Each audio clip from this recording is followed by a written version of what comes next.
Aba, kayo na sigurong mag-asawang napag-usapan. Ani Don Francisco habang pinagmamasdan si Marina. At itong babaeng binili ko. Napayuko si Marina. Hindi niya kayang tumingin sa matanda. Wala siyang ideya kung anong klaseng buhay ang inihain sa kanya ng tadhana. Gaya ng napagkasunduan. Ani Marco habang iniabot ang envelope ng annulment papers. Malinis ng papeles. Sa inyo na siya. Tumango si Don Francisco at tinanggap ang mga dokumento. Mabuti. At gaya rin ng usapan natin. Tapos na ang transaksyon. Walang pakundangan, hinawakan ni Marco sa braso si Marina at pilit siyang inabante patungo sa matanda. Magpakabait ka dyan, Marina. Huwag mong sayangin ang pagkakataong yan. Bulong ni Marco. Saka siya tinulak ng marahan. At huwag kang mag-alala.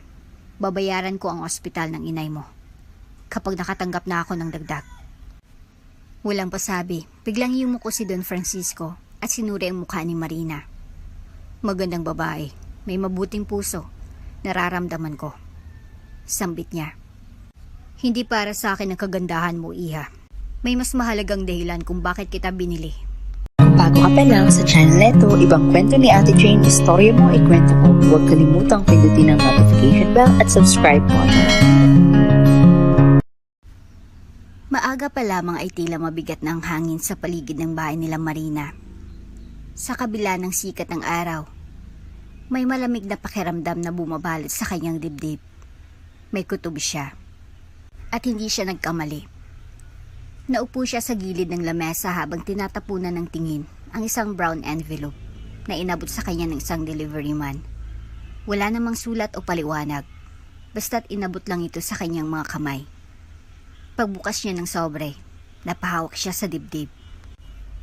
Annulment papers. Nanlaki ang mga mata niya. Nanginginig ang kanyang mga kamay habang unti-unting binabasang nilalaman. Ito ng legal na dokumento ng tuluyang pagwawakas ng aming kasal ni Marco Hernandez. Hindi niya maipinta ang sakit na nararamdaman. Ang lalaking minsang minahal niya. Ang taong pinili niyang makasama sa hirap at ginhawa. Ngayon ay basta na lang siyang inabandona. Ngunit hindi pa doon nagtatapos ang bangungot. Ilang oras matapos matanggap ang papeles, dumating si Marco. Nakasuot ito ng maayos at formal. Ngunit hindi niya may kakaila ang lamig at pagkasutil sa kanyang mga mata. Marco? Ano to? Halos hindi makalabas ang boses ni Marina. Annulment. Pirmahan mo na lang. Malamig niyang sagot. Hindi mo man lang ba ako kakausapin ng maayos? Bakit ganito na lang? Napangisi si Marco. Gusto mong malaman ng totoo? Binenta kita. Napatigil si Marina. Nanigas ang kanyang katawan. Anong ibig mong sabihin? May tumanggap ng alok ko. 2 million. Kapalit ikaw. Parang biglang tumigil ang mundo ni Marina. Umiikot ang paningin niya. Tila sinuntok ng ilang ulit ang puso. Binenta mo ako? Tao ba ako na binibenta mo na lang kung kailan mo gusto? Hindi makapaniwala si Marina. Sa dami ng pinagdaanan nila bilang mag-asawa, sa dami ng sakripisyong ginawa niya, ganito lang pala ang kapalit. Ang nanay mo, kailangan niya ng gamutan, hindi ba? Wala ka namang trabaho. Wala ka ring pera. Ako lang ang paraan mo para mabuhay siya. Matigas na sagot ni Marco. At saka may party ka naman sa pera. Hindi ito tama. Hindi kita tinatanong kung tama o mali. Desisyon ko to. Ikaw lang natitirang asset ko, Marina. Tanggapin mo na. Hindi na nakasagot si Marina. Tumulo na lamang ang kanyang luha. Ang sakit ay hindi lang sa puso kundi hanggang sa kaluluwa. Paano siya umabot sa puntong ito? Sa kabilang silid, narinig niyang yabag ng paa ni Tita Elvera. Ang mapanghusgang ina ni Marco. Agad itong lumapit at sinipat siya mula ulo hanggang paa. Magpasalamat ka na lang, Marina, sabi ni Tita Elvera. Hindi lahat ng babaeng katulad mo ay pinapalad na may bibili pa At least, may mapapala ka pa bago ka tuluyang mawala. Wala po ba kayong awa? Nanginginig na tanong ni Marina. Hindi mo pa ba alam? Matagal na akong wala niyan sa'yo. Hindi na napigilan ni Marinang mapahagulhol. Ngunit wala ni isa sa kanila ang lumapit para damayan siya. Sa halip, iniwan siya ni Marco sa mesa. Iniabot ang isang malit na travel bag. Magbihis ka. May pupuntahan tayo. Sa loob ng sasakyan, tahimik si Marina. Nakatitig sa labas, habang pinipigil ang sariling hindi sumuka sa galit at kaba. Sa kanyang tabi, si Marco ay tila walang pakialam. Busy sa pagbibilang ng papel na pera na hawak nito. 2 milyon. Bulong nito. Ayos na. Siguraduhin mong mapupunta sa ospital ang kalahati. Matapang na tubo ni Marina. Hindi na ito sinagot ni Marco. Tulad ng dati, iniwasan na lang siya. Habang papalapit sila sa isang malaking compound na may gate na bakal, mas lalo siyang kinabahan. Hindi niya alam kung sinong makikita niya. Sinong matandang bumili sa kanya? Paano siya tatanggapin? Anong klaseng buhay ang naghihintay sa kanya? At higit sa lahat, paano kung mas malala pa ito kaysa kay Marco? Tahimik pa rin si Marina habang tinatahak ng sasakyan ang isang pribadong kalsada. Palapit sa isang mansyon tila, hinango sa mga pelikula. Malaki, eleganting puting pader. Mataas ang gate at may mga hardin na tila inukit ng panahon. Sa kanyang tabi, abala pa rin si Marco. Wala ni katiting na emosyon sa mukha. Sa likuran, si Tita Elvera ay abalang nag-aayos ng lipstick sa salamin ng kotse. Parang wala lang ang lahat. Baka naman medyo ngumiti ka, Marina. Sarkastikong wika ni Tita Elvera. Bihira lang babae na may ganitong pagkakataon. Magiging mayaman ka na. Hindi sumagot si Marina. Lalong sumisikip ang dibdib niya habang unti-unti silang papasok sa gate ng mansyon. Pagbaba nila, isang matandang may otoridad na kilos at tinig ang sumalubong sa kanila. Na naka-Amerikana ito at may hawak na tungkod sa may ginto sa dulo. Siya si Don Francisco de Silvestre, ang lalaking bumili sa kanya. Aba, kayo na siguro ang mag-asawang napag-usapan. Ani Don Francisco habang pinagmamasdan si Marina. At ito ang babaeng binili ko. Napayuko si Marina. Hindi niya kayang tumingin sa matanda. Wala siyang ideya kung anong klaseng buhay ang inihain sa kanya ng tadhana. Gaya ng napagkasunduan, sabi ni Marco habang iniaabot ang envelope ng annulment papers. Malinis ng papeles. Sa inyo na siya. Tumango si Don Francisco at tinanggap ang mga dokumento. Mabuti. At gaya rin ng napag-usapan natin.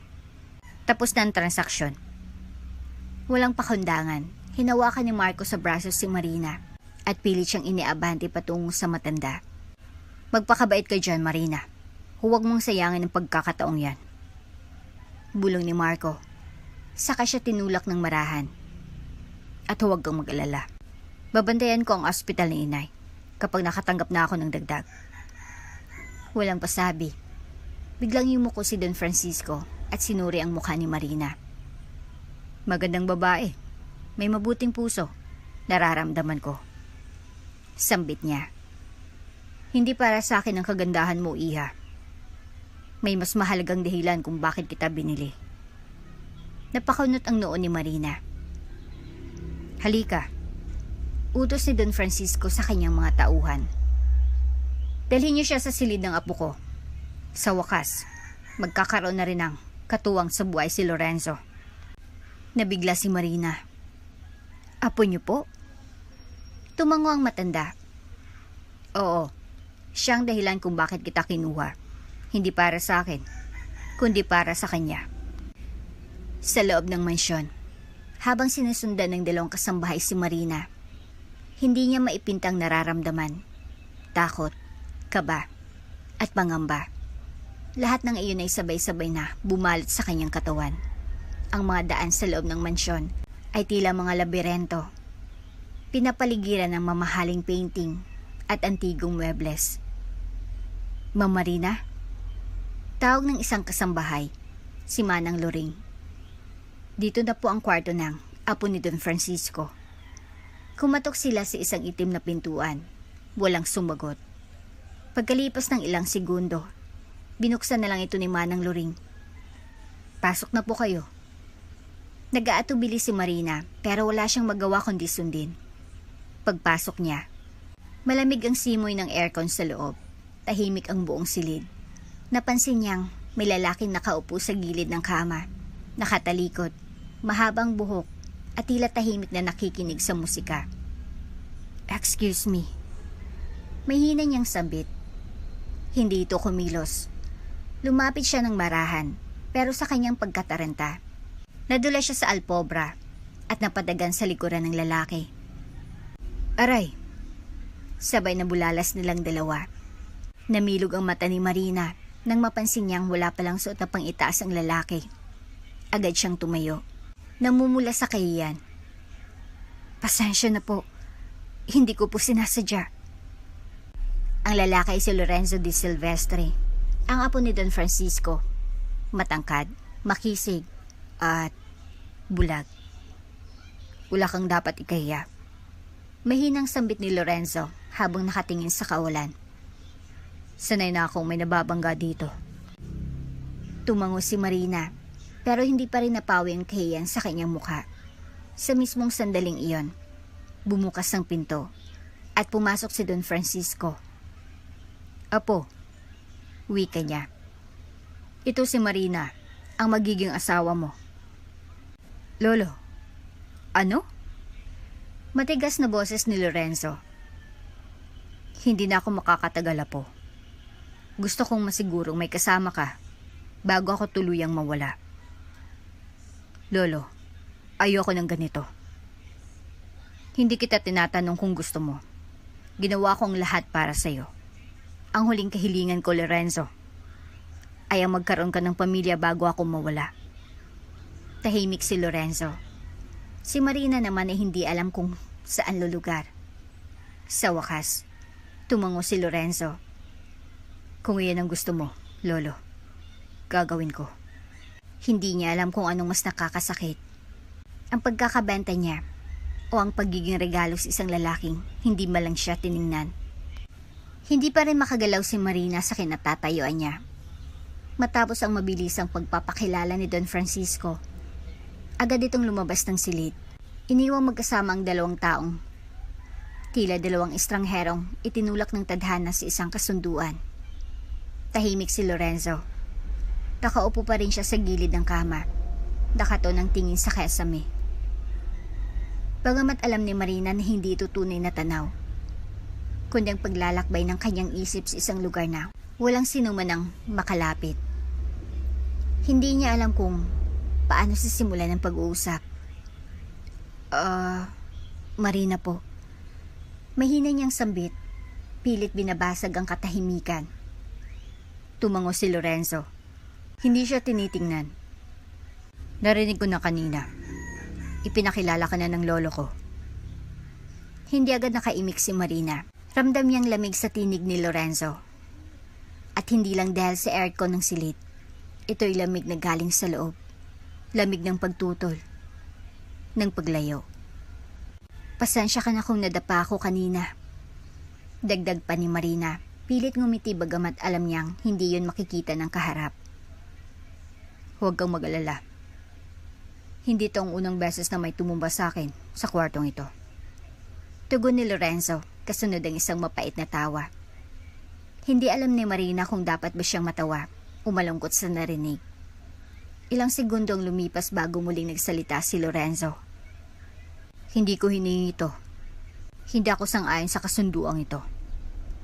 Alam ni Marina na darating ang sandaling ito. Ang pagtutol. Ang pagkairita. Ang malamig na pagtanggap. Ako rin po. Sagot niya, diretso. Hindi ko rin hiningi ang lahat ng ito. Pero andito na tayo.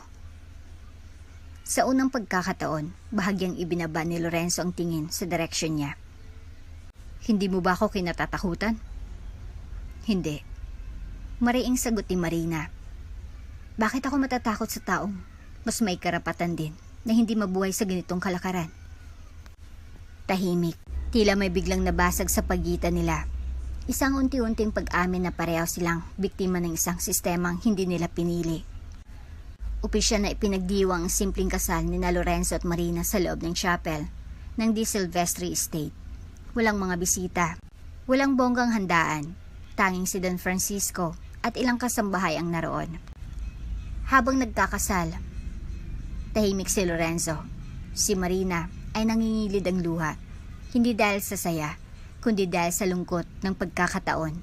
Kasal nga sila, pero wala ni isa sa kanila ang totoong handa. Pagkatapos ng kasal, bumalik si Lorenzo sa kanyang silid na tila walang nangyari. Si Marina naman ay dinala sa isang silid malapit sa kanya. Hindi sila nag-usap buong gabi. Ginising si Marina ng tunog ng kampanilya mula sa silid ni Lorenzo. Agad siyang tumayo at nagtungo roon. Hindi pa man siya nakakatok, bumukas ang pinto. Good morning. Bati niya, mahinahon. Nagugutom ako. Sabi ni Lorenzo habang nakaupo sa kanyang wheelchair. Anong gusto mong kainin? Anything. Surprise me. Ngumiti si Marina. Sa wakas, may kaunting sigla sa boses nito. Agad siyang nagtungo sa kusina at sinimulang ipagluto si Lorenzo. Habang inilalapag ang almusal sa tray, hindi niya maiwasang mapangiti. Ito na bang simula ng mabuting ugnayan namin? Hindi ko akalain na marunong kang magluto. Ani Lorenzo. Sa hirap ng buhay, kailangan mong matutong gawin ng lahat.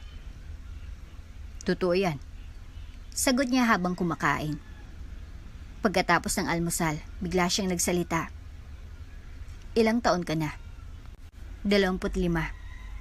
Tahimik ka. Hindi ka ba mahilig magsalita? Mas gusto kong makinig. Tumango si Lorenzo na parang napaisip. Iba ka sa mababaeng dinala rito ni Lolo noon. Nagulat si Marina. May iba pa po? Marami siyang gustong ipareha sa akin. Mga anak ng kaibigan niya. Mga babaeng maganda ang galing. Pero walang puso. Hindi ko kailangan ng trophy wife. Anong kailangan mo? Tanong ni Marina. Hindi inaasahan. Tahimik si Lorenzo. Pagkatapos ay tumawa ng mahina. Hindi ko rin alam. Lumipas ang ilang araw. At bagamat nanatili ang distansya sa pagitan nila, napapansin ni Marina ang unti-unting pagbukas ni Lorenzo. Hindi na ito ganun kalamig. May mga pagkakataong nakikita niya itong nakangiti kapag kinakain ang kanyang niluluto. May pagkakataong naririnig niya itong humahagikik sa kanyang mga kwento. Sa isang gabi, habang pinapasahan niya ito ng tsaa, bigla siyang tinanong ni Lorenzo. Marina, ano bang pangarap mo noon? Bago mo ako nakilala. Napatigil si Marina. Nakatitig lang siya sa mainit na tsaa. Pangarap ko lang naman ay simple, makabuo ng pamilya. May asawa at anak, tahimik na bahay, hindi mayaman, pero masaya. Ngayon, ano na? Hindi ko alam. Baka pinalitan na ng tadhanang pangarap ko. Baka hindi pa. Sagot ni Lorenzo. Baka nagsisimula pa lang ulit. Hindi naging madali ang mga unang linggo ni Marina sa loob ng mansyon ng mga Di Silvestre. Bilang bagong asawa ni Lorenzo, inaasahan ng lahat na magkakaroon sila ng maayos na ugnayan. Pero ang totoo, para lamang siyang isa sa mga kasambahay, maaga siyang gumigising upang magluto, maglinis ng silid, at ayusin ang mga gamit ng kanyang asawang halos hindi man lang siya kinakausap. Walang init, walang lambing, puro lamig. At kahit alam niyang kasal sila, hindi pa rin siya makakilos ng malaya sa sariling tahanan. Tuwing gabi, matutulog siya sa silid sa tapat ng kay Lorenzo.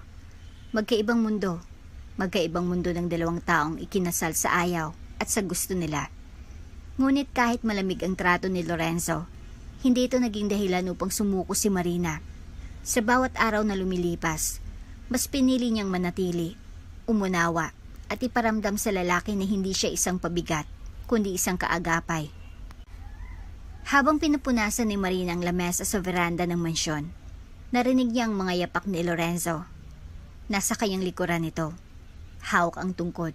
Tahimik ngunit alam mong may laman ang bawat hakbang. Mingay ang hangin ngayong gabi. Biglang sambit ni Lorenzo. Ngumiti si Marina. Oo, pero nakakagaan din sa pakiramdam. Umupo si Lorenzo sa isa sa mga upuan at itinaas ang mukha. Tila nararamdaman ng malamig na simoy sa balat. Kapag ganitong gabi, parang mas madali ang umasa. Bulong niya. Umasa sa alin? Na isang araw, lahat ng mali magiging tama rin. Hindi agad nakaimik si Marina. Nakaupo siya sa tapat nito. Pinagmasdan ang lalaking hindi niya lubos na kilala. Ngunit tila araw-araw ay may bagong anyo na ipinapakita sa kanya. Hindi mo naman kailangang mag-isa. May hina niyang sambit.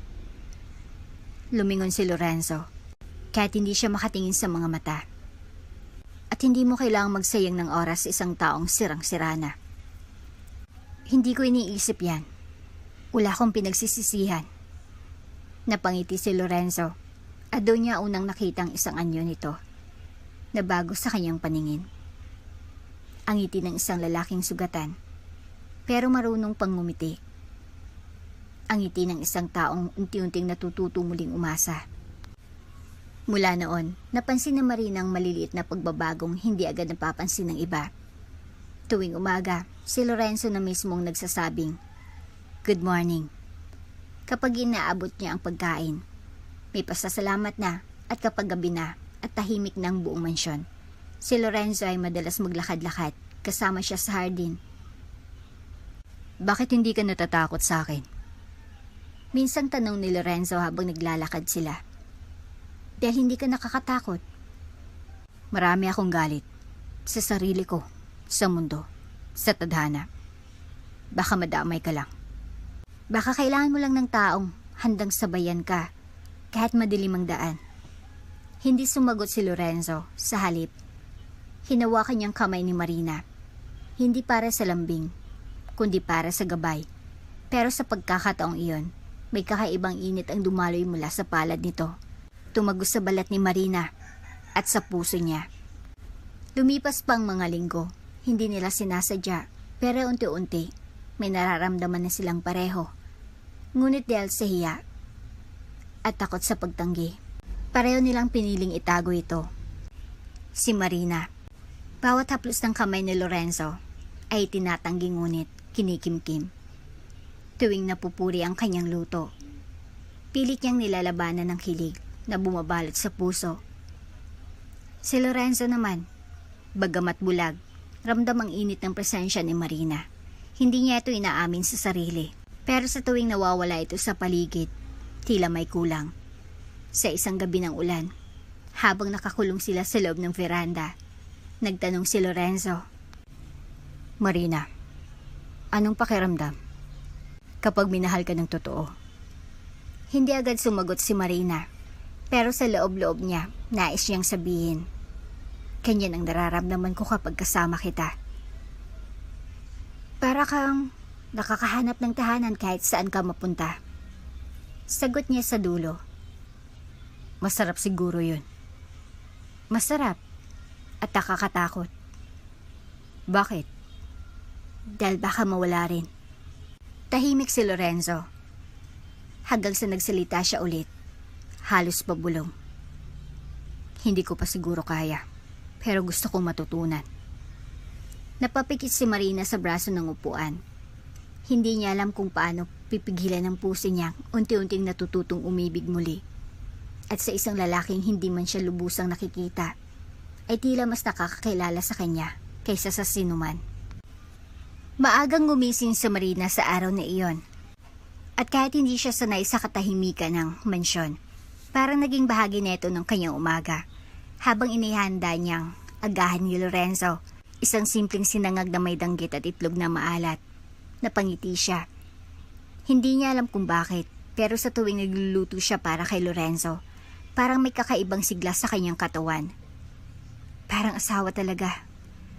Bulong niya sa sarili sa kanapailing. Sa kabilang banda, si Lorenzo naman ay tila may sariling panibagong ritmo na rin sa buhay. Na tuwing naamon niyang niluluto ni Marina, parang lumalambot ang kanyang puso. Sanay na siya sa kawalan ng liwanag, pero mula nang dumating si Marina, parang may bagong araw na sumisilip sa kanyang dilim. Pagpasok ni Marina sa kwarto ni Lorenzo, dala ang tray ng almusal. Ay ando na agad nakaupo sa sofa.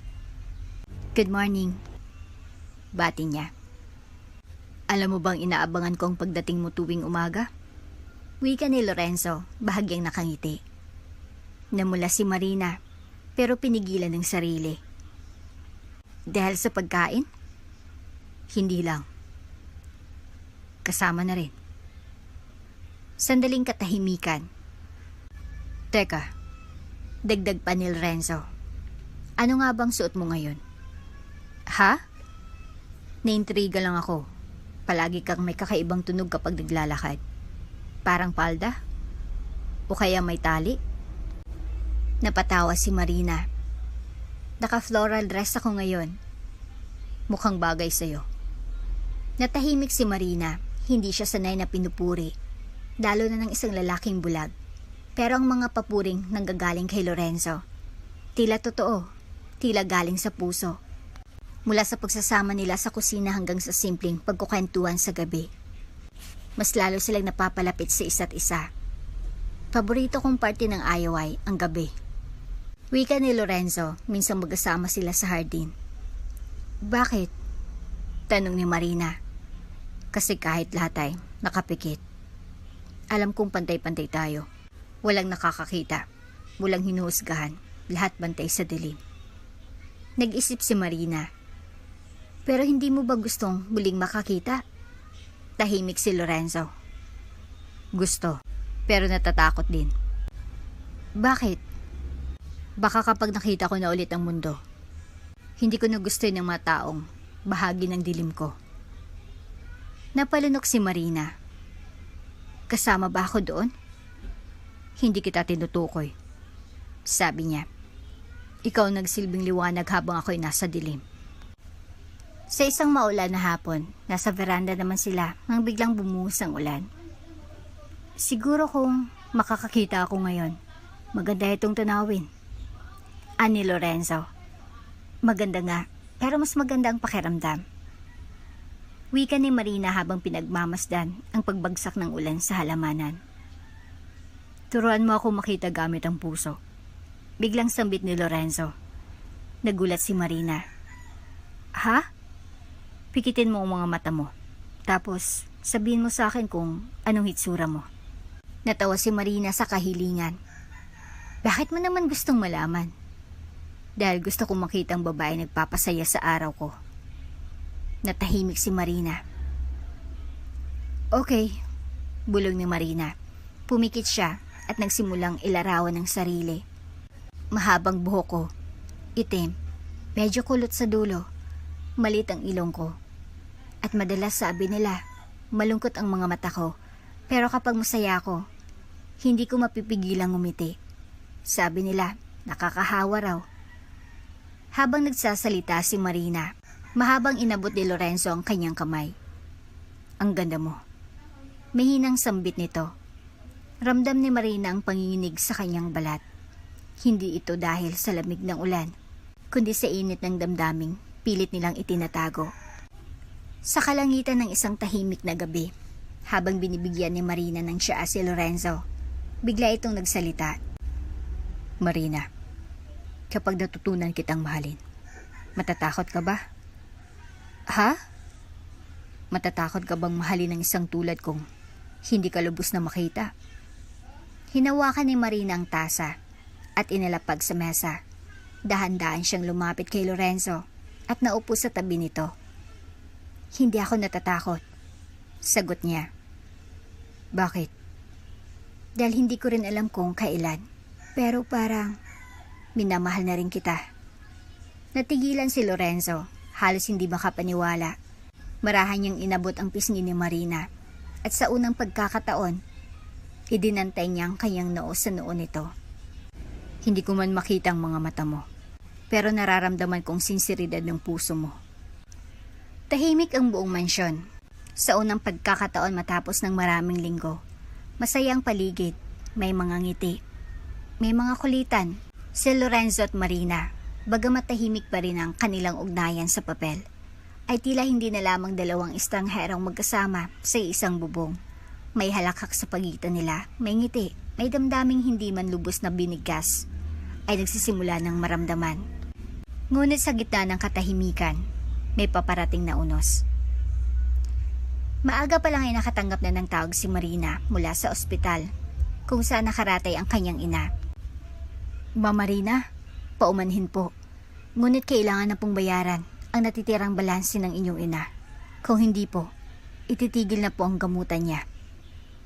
Parang pinagsakluban ng langit at lupa si Marina. Pero, hindi ba't sinabi ni Marco na siya nang bahala?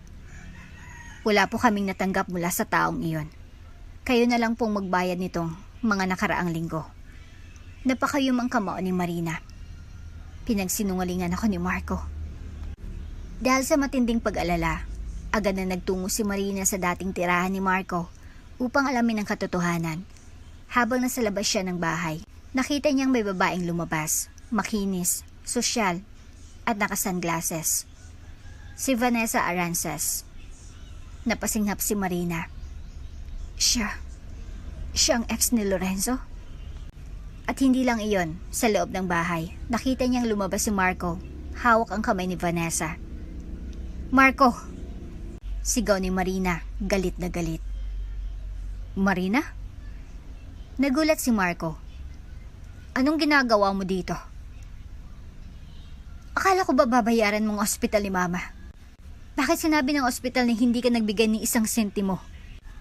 Wala na akong pera. Nakaipit pa. Tsaka hindi ba't kasal ka na? Doon ka na dapat umaasa. Hindi ganun ang usapan natin, Marco. Napangisi si Vanessa. Hay nako, Marco. Kung ayaw mo ng gulo, paalisin mo na tong ex mo. Baka makaladkad ba tayo sa kahiyan? At iyon ang nagtulak kay Marina na magwala sa galit.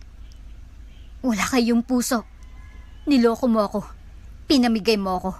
Tapos iniwan mong maghirap ang nanay ko. Biglang sinampal siya ni Marco. Tumigil ka! Napaupo si Marina sa bangketa, nanginginig at hawak ang pisngi. Ngunit bago pa siya muling saktan ni Marco, may isang pamilyar na tinik na nagsalita. Bitawan mo siya. Si Lorenzo. Nandun siya nakatayo. May tungkod pa rin sa kamay. Ngunit kitang-kita sa kanyang postura. Hindi na siya basta-basta ang dating bulag na mahina. May tapang na sa kanyang tinig. May determinasyon. Lorenzo? Paano? Tinanong ko si Manang Loring kung nasan ka. Hindi niya alam. Pero may kutob na ako. Kaya sinundan kita. Tamang hinala ko. Makikialam ka ba? Sigaw ni Marco. Hindi mo na kailangang saktan pang babaeng ito. Sambit ni Lorenzo habang inabot si Marina. Dahil hindi mo siya pagmamayari. At hindi mo kailanman siya minahal. Pagbalik nila sa mansyon, tahimik si Marina. Halos hindi makatingin kay Lorenzo. Pilit niyang itinatago ang luha sa mata, ngunit hindi niya mapigilan. Pasensya ka na. Mahina niyang bulong. Bakit ka humingi ng tawad? Dahil kahit matagal na kaming tapos ni Marco, hindi pa rin pala tapos ang sugat na iniwan niya. Hinawakan ni Lorenzo ang kanyang kamay. Basta't akong kasama mo, hindi ka kailanman masasaktan. Lorenzo, napatingin siya sa lalaki. May isang bagay akong hindi pa nasasabi sa'yo. Kinabukasan, habang nag-aalmusal sila, ibinahagi ni Lorenzo ang nalaman niya mula sa sekretarya ng kanyang lolo. Alam mo bang, ex ko si Vanessa?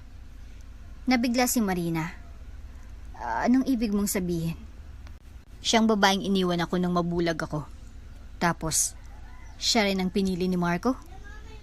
Tumango si Marina, tahimik. Masakit, no? Bulong ni Lorenzo. Pero mas masakit para sa'yo dahil iniwan ka, ipinagpalit ka, binanta ka pa. Pero kahit ganun, kaya ko. kasi may dahilan na ako para lumaban. Si Mama?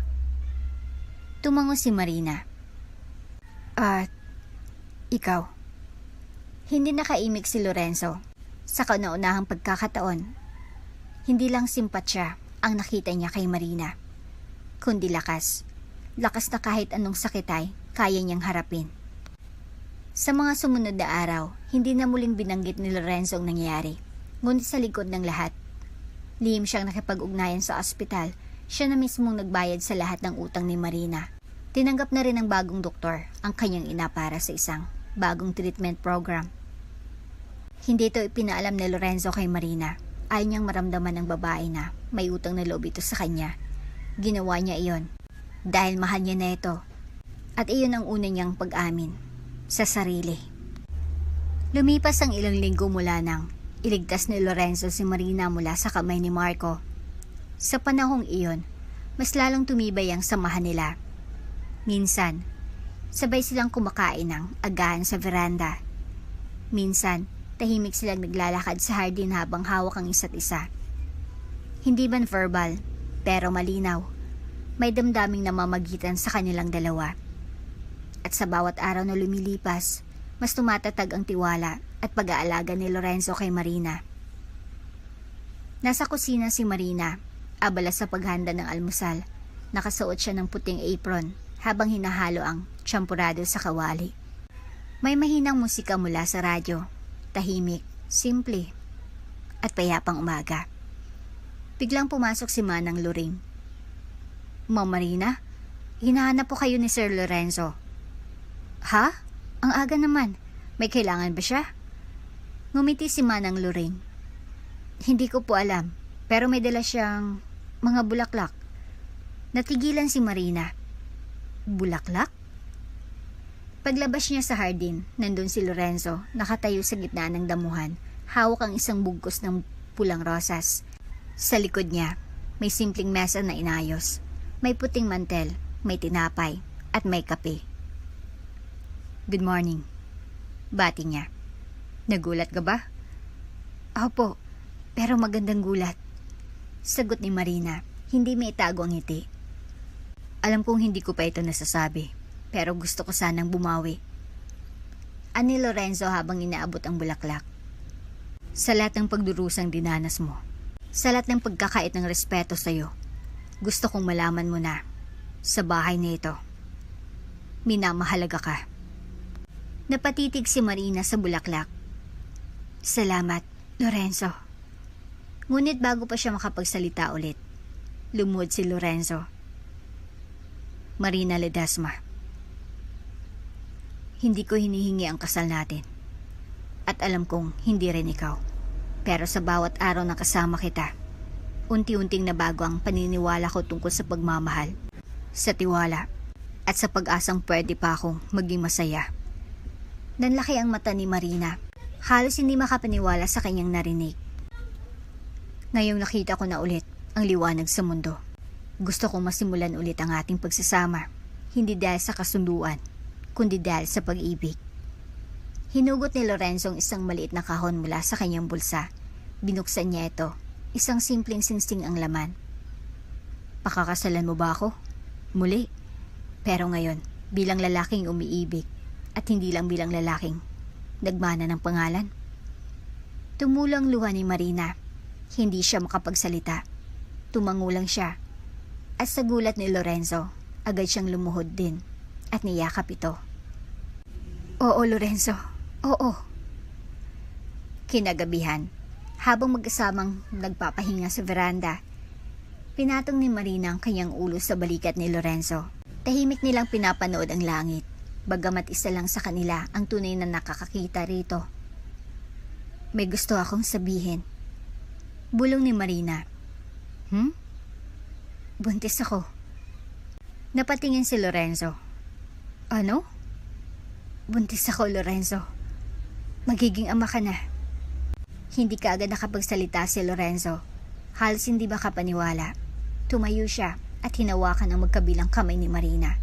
Niyakap niya ito ng mahigpit. "Hindi ko alam kung anong ginawa ko para karapat-dapat sa biyayang ito. Pero salamat. Salamat, Marina. Makalipas ang ilang araw, personal na pinuntahan ni Marina ang ospital kung saan nagpapagaling ang kanyang ina. Sa kanyang pagdating, niyakap siya nito ng mahigpit. Anak, ang laki ng pinagbago mo. Parang may liwanag na sa paligid mo ngayon. Wika ng kanyang ina. Dahil may liwanag na rin po sa puso ko, Nay.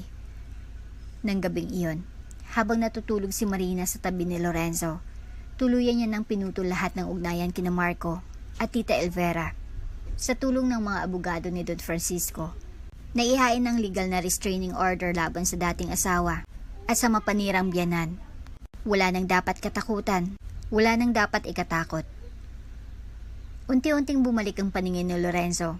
Ayon sa mga doktor, tuloy-tuloy ang paggaling ng kanyang mga mata. At sa nalalapit na pag-alis niya para sa final surgery sa abroad, tiyak na babalik na ang kanyang buong paningin. Pero sa puso niya, kahit hindi pa man niya lubusang nakikita ang mundo, sapat na ang makita si Marina sa kanyang tabi.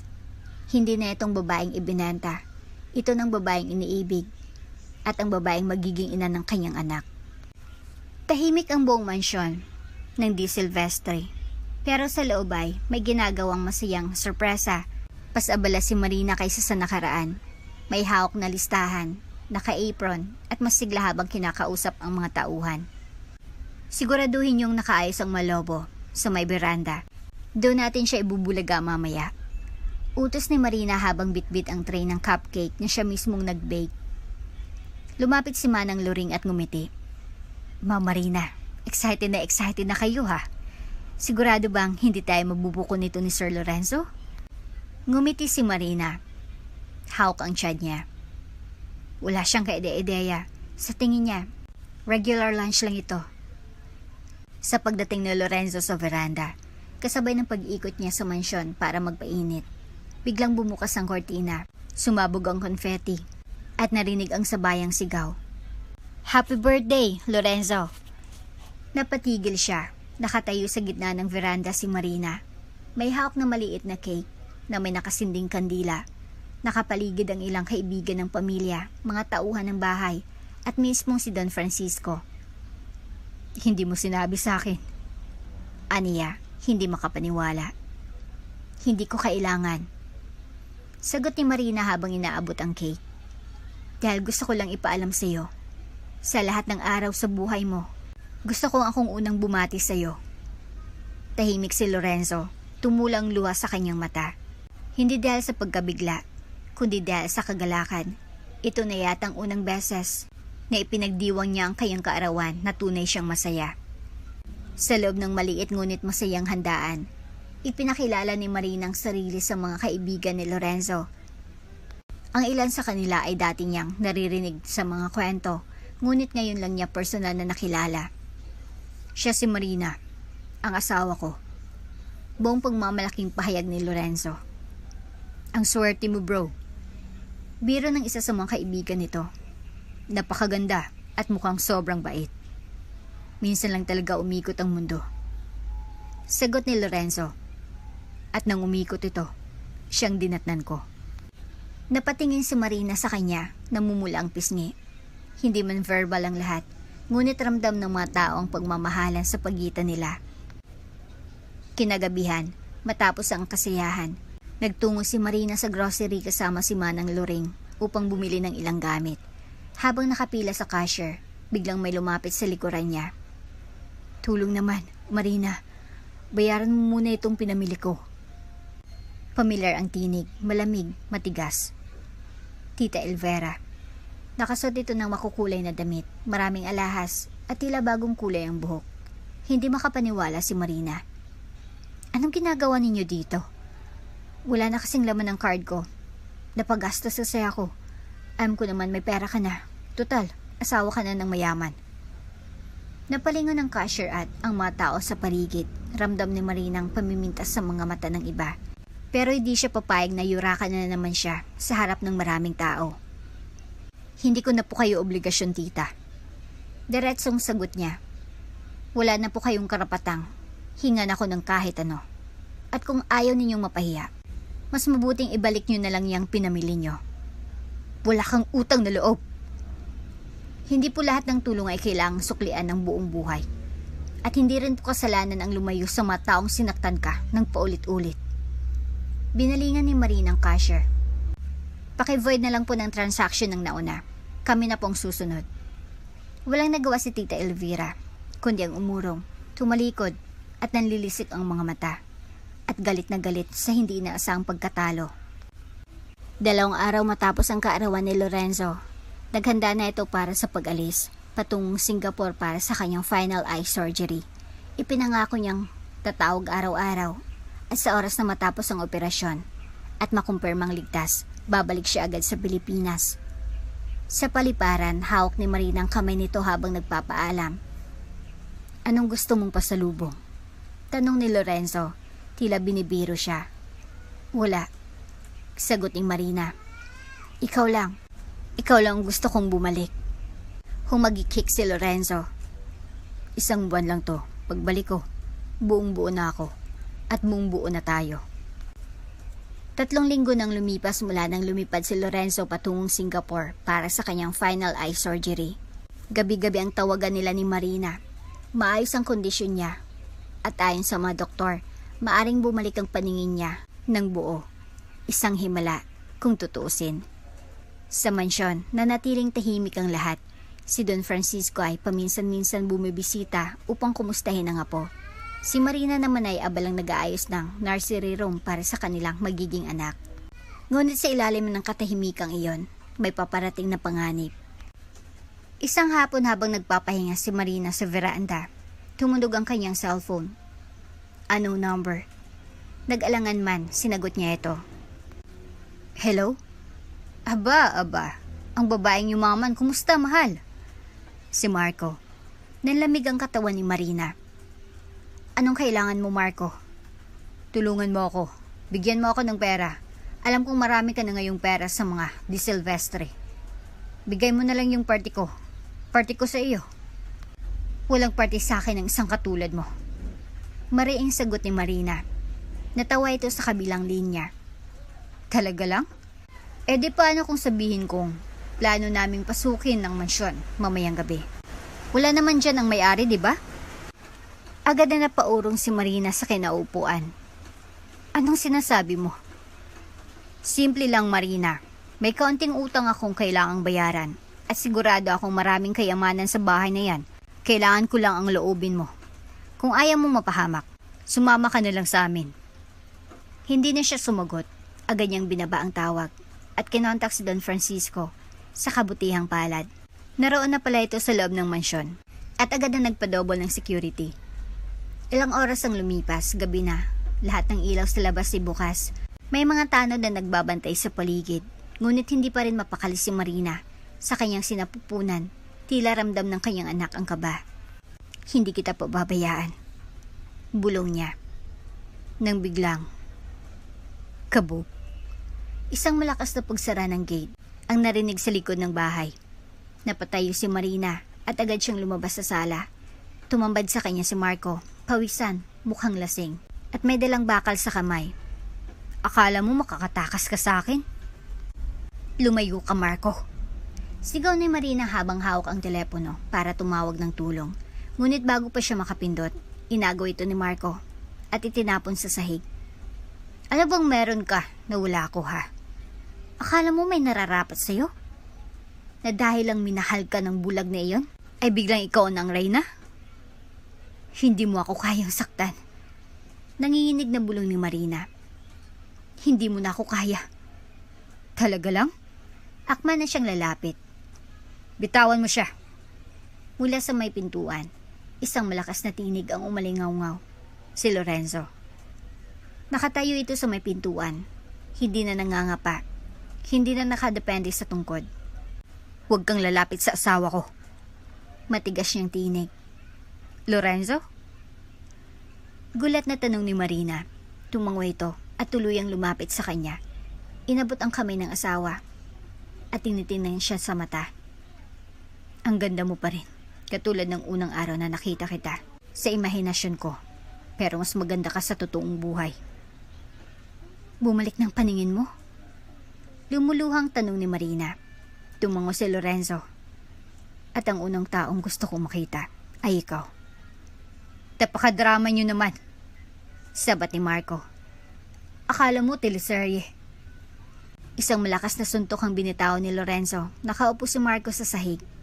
Agad na lumapit ang mga gwardya ni Don Francisco at dinampot si Marco. Ipakulong yan, sa batas na yan magpaliwanag.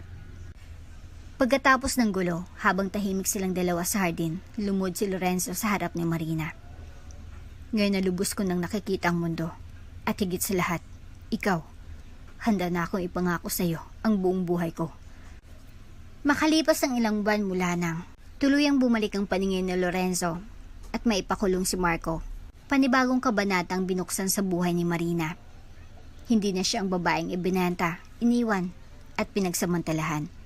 Isa na siyang ina na magtataguyod ng isang pamilyang puno ng pagmamahalan. At sa wakas, oras na para ikasal sila muli.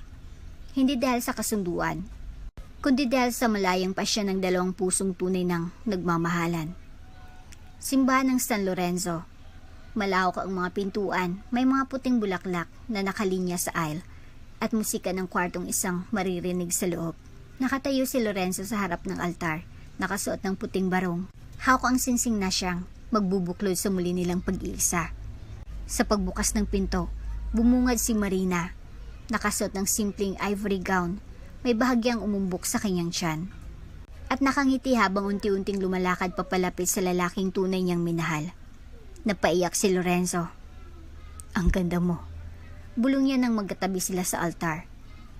Ngayon mo lang ako nakita. Sagot ni Marina na may ngiti. At sana'y habang buhay na kitang titingnan. Habang binibigkas nila ang mga bagong sumpa sa isa't isa, may tahimik na iyakan sa mga bisita. Naroon si Don Francisco, masayang masaya at tila guminhawa ang puso dahil sa nakita. Naroon din ang mga kaibigan ni Lorenzo at ngayon ay nagpapalakpakan habang inilalapat ang singsing sa daliri ni Marina. Ikaw ang tahanan ko, Lorenzo. Ikaw ang liwanag ko, Marina. Sa paglipas ng ilang buwan ng pagsubok at sakripisyo, nagtagpo sila sa altar bilang dalawang taong buo. Pinatibay ng panahon, pinagtibay ng pag-ibig. Sa reception, habang nagkakasiyahan ang lahat, lumapit ang ina ni Marina, masigla na at mas malakas kaysa dati. Hawak nito ang isang malaking kahon, na balot ng pulang tela. Anak, regalo ko ito sa inyo. Ani habang inilalapag ito sa mesa nila ni Lorenzo. Nagkatinginan ang dalawa, sabay binuksan ang kahon. Isang makapal na pulang libro. Gabayan kayo ng posisyon. Gabayan sa masayang pagsasama ng mag-asawa. Nay! Sigaw ni Marina, namumula sa iya. Humagalpak ng tao si Lorenzo. Akala ko ba bawal lang may hindi dito?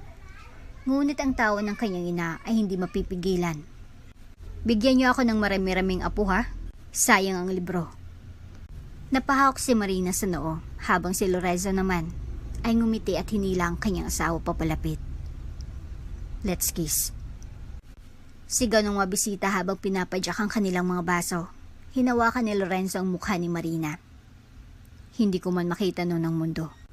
Pero sa iyo ko natutunang makita ang kulay ng buhay. Hinalikan niya ito, malambot, mabagal, at punong-puno ng pangako. Sa gitna ng palakpakan at sigawan ng mga bisita, bulong ni Lorenzo. Pagkatapos mong manganak, babasahin natin yung libro ni Mama. Lorenzo! Bulalas ni Marina, pero ngumiti rin. Lumipas ang buwan, at isinilang ni Marina ang isang malusog na sanggol na lalaki. Pinangalanan nila itong Mateo Francisco, bilang parangal sa lolo ni Lorenzo. Sa bawat araw, pinapatunayan nilang hindi hadlang ang nakaraan para bumuo ng panibagong buhay. Hindi man naging madali ang simula ni Marina, sa wakas ay punong-puno ng pagmamahalan, pagkilala sa sarili, pagpapatawad, paninindigan, pamilya. At ngayon, ang dating wife for sale ay isa ng wife worth fighting for. At dito na nga po nagtatapos ang ating kwento. Hanggang sa muli.